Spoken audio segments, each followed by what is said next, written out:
Did you put your thinking cap on? Okay, she's not thinking. She's not. You don't put a hat on that way. I'd put yours on.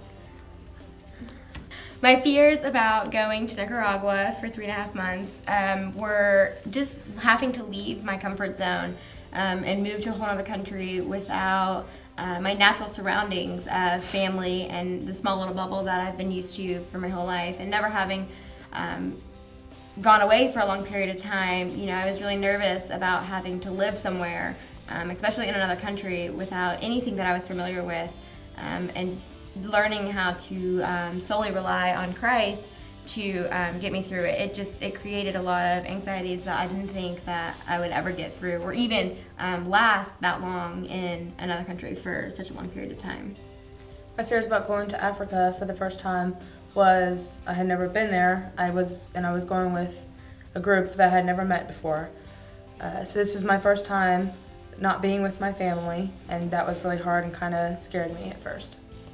Mine is completely different because I knew who I was going with and I had been there before, but when it came time for us to go to Haiti the third time, I got really nervous and I got really anxious, and the thought of going just frightened me, and I went to Mommy and I told her what was going on, and she said, okay, we're gonna pray about it.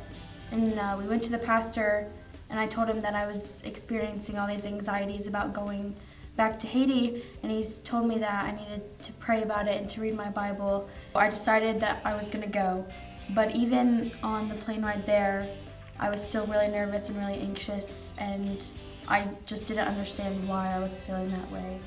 But looking back now, and after the whole trip was over, it was definitely Satan that put that fear in me, because that ended up being the best week of my life, because I shared my faith in the gospel with 60+ people, and I led 2 people to Christ, and that was something that I had never done before, and that was amazing. And if I hadn't gone, like, that wouldn't have happened, and God wouldn't have been able to use me that way. I'm definitely glad that I went, and that I got to do that, and that's something that I'll never forget. And I'm just really glad that I decided to go, and that God could use me that way, because that's what motivates me to go back on mission trips, because there's a million opportunities to do that kind of stuff there, and it was just amazing.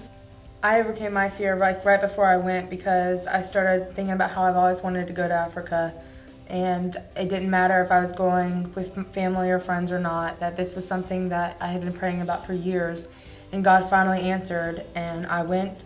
I was still a little nervous at first, but I went, and it ended up being the best trip of my life, because I finally got to visit this place I've known about my whole life, wanted to go to my whole life, and God finally gave it to me, so I made the best of it, and I ended up loving it there.